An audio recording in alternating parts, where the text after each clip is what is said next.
ইসলামেরই জন্য দেশের হয়েছে জন্ম, ইসলামের বিরুদ্ধে গেলে দেশ হবে ভিন্ন। ইসলামের বিরুদ্ধে যারা নিয়েছ অবস্থান, এই বাংলায় ঠাঁই হবে না, যাও ভিন্ন স্থান। ও জোর কদমে সামনে চলো, বজ্র কণ্ঠে আওয়াজ তুলো, সবাই মিলে একই তালে দাও না স্লোগান, নারায়ে তাকবীর, নারায়ে তাকবীর। দিন ইসলাম, দিন ইসলাম। আওয়াজ হয় না, এই যে আমার মাইক বরাবর অর্ধেক হবেন। প্রথমবার নারায়ে তাকবীর বলবো ডান পাশওয়ালা, তারপরে দিবেন বাম পাশ। নারায়ে তাকবীর, নারায়ে তাকবীর।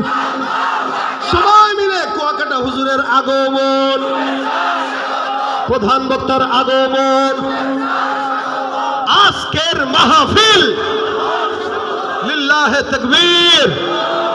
আল্লাহ পাক কবুল করুক। ওয়া মা তৌফিক ইল্লা বিল্লাহ। আসসালামু আলাইকুম ওয়া রাহমাতুল্লাহ।